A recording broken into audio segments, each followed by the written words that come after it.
সিকিমের ছাতেনে প্রবল বৃষ্টির জেরে ধস, ভয়াবহ ধসে ক্ষতিগ্রস্ত ছাতেনের সেনাঘাঁটি।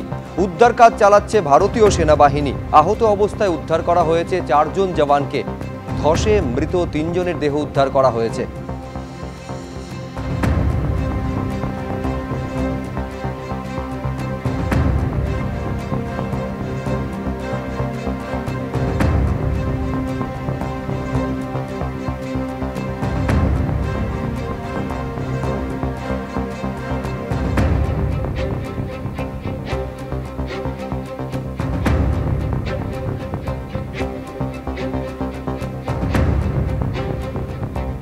অন্যদিকে টানা বৃষ্টির জেরে সিকিমে ক্রমশ তিস্তার জলস্তর বাড়ছে।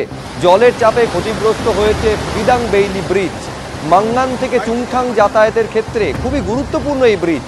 ক্ষতিগ্রস্ত বেইলি ব্রিজ মেরামতির কাজ চলছে। গতকাল উত্তর সিকিমে ভয়াবহ ধস নামে। সেনা জওয়ান সহ 3 জনের দেহ উদ্ধার হয়। এখনও নিখোঁজ 9 জন সেনা জওয়ান। লাচুংয়ে আটকে পড়া পর্যটকদের 18টি গাড়িকে উদ্ধার করা হয়েছে।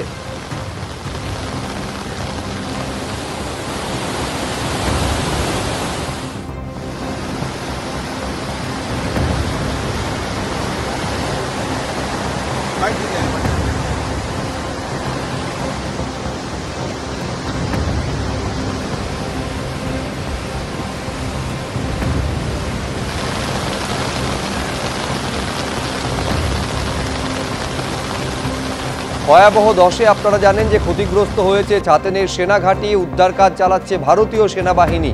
আহত অবস্থায় উদ্ধার করা হয় 4 জওয়ানকে। 3 জনের দেহ উদ্ধার হয়েছে এই ধসে মৃত্যুর ঘটনার পর। এই মৃতদের মধ্যে 2 জন সেনা বলে জানা যাচ্ছে, সেনাবাহিনীর জওয়ান বলে জানা যাচ্ছে, এবং 1 জন কুলি। নিহত আরও 6 জন সেনা জওয়ান।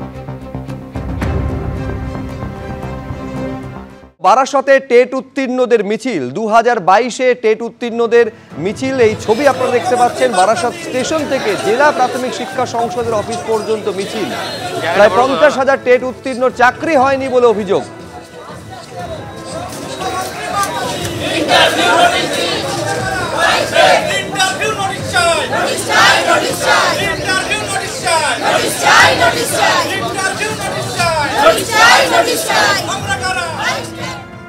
বারাসাত স্টেশন থেকে মিছিল বেরিয়েছে।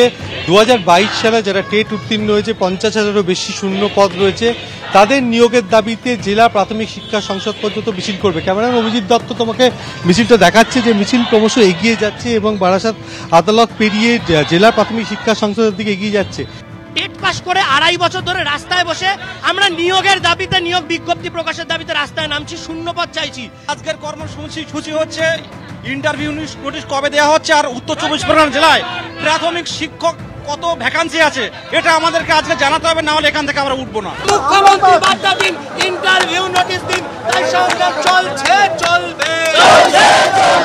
সভাপতি বার্তা দিন, ইন্টারভিউ নোটিশ দিন, তাই সংগ্রাম চলছে, চলবে। সংসদের দপ্তরের সামনে তারা বসে পড়েছে। তাদের বক্তব্য 2022 সালে প্রায় 50,000-এর ওপর রাজ্য জুড়ে টেট উত্তীর্ণ হয়েছে, কিন্তু তাদের নিয়োগ করা হচ্ছে না। সেই নিয়োগের দাবিতে আজকে উত্তর 24 পরগনা টেট উত্তীর্ণরা অবস্থানে বসেছে। ক্যামেরাম্যান অভিজিৎ দত্ত তোমাকে ছবিটা দেখাচ্ছে যে এই মুহূর্তে তারা রাস্তায় বসে বিক্ষোভ দেখাচ্ছে এবং তাদের মধ্যে থেকে 10 জন প্রতিনিধি যাবে। তারা জেলা প্রাথমিক শিক্ষা সংসদ, সেই জেলা প্রাথমিক শিক্ষা সংসদে গিয়ে ডেপুটেশন দেবে চেয়ারম্যান দেবব্রত সরকারের কাছে। কেন মমতা দিদি আমাদের নিয়োগটা দিচ্ছে না? আমরা 7 বছর ধরে অপেক্ষা করে রয়েছি। জেলার যে ভ্যাকেন্সি আমরা বহুবার আরটিআই করেছি, আমরা এখনো পর্যন্ত জানতে পারিনি। বহুবার আমরা চেয়ারম্যানের কাছে এসেছি, উনি আমাদেরকে ফিরিয়ে দিয়েছেন। এই প্রখর রোদ্রে রাস্তায় বসে তারা অবস্থান বিক্ষোভ চালাচ্ছেন। তাদের একটাই বক্তব্য, উত্তর 24 পরগনা জেলায় কতগুলি প্রাথমিক স্কুলে শূন্য পদ রয়েছে, সেই শূন্য পদের সংখ্যা তাদের জানাতে হবে। এবং এই মুহূর্তে অভিজিৎকে দেখাতে বলবো যে এই প্রধান ফটক দিয়ে তারা ভেতরে প্রবেশ করবেন এবং দোতলায় চেয়ারম্যানের দপ্তর রয়েছেন দেবব্রত সরকার, তার সঙ্গে তারা দেখা করবেন।